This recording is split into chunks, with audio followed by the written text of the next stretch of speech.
Euzu billahi mineşşeytanirracim. Bismillahirrahmanirrahim.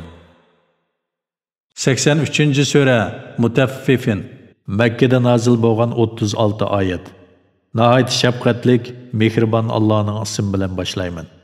O'lchamda va tarozida kemberguvchilarga voy. Ular kishilardan o'lchab olgan chaqda to'liq oladi, kishilarga o'lchab yoki tartib bergan chaqda kam beradi. Ular buyuk bir kunda tirildiganligiga ishonmaydi. O kunda insonlar olamlarning Parvardigorining huzurida tik turadi. Ular tarozida o'lchamni kam berishdan yansin, yomon odamlarning nomi amali cho'qim sijjinda bo'ladi. Sijjin degan nima?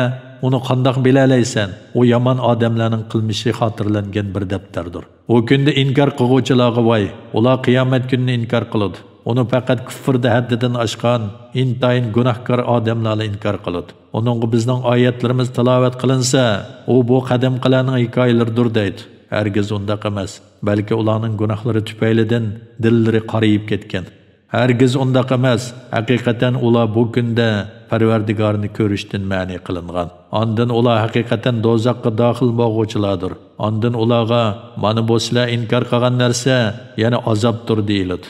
Rastıl yaxshi bandalarning nomi amali shak shubhasiz illiyonda bo'ladi.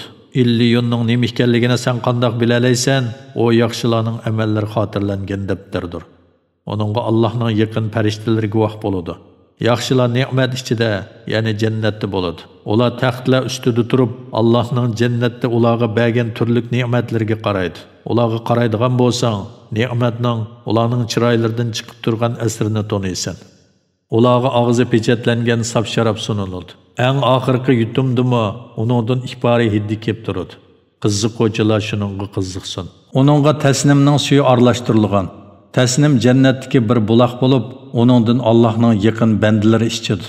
Kofirlar haqiqatan mu'minlarni masxir qilib kuladi. Mu'minlar ularning oldidan o'tganda, ular o'zaro ko'z qisishadi. Uylariga qaytganda, mu'minlarning g'aybatini qilib, mazza qilgan holda qaytishadi. Mu'minlarni ko'rganda bular cheksiz adashqanlar deyishadi. Ular mu'minlarni kuzatishga avatilgini yo'q.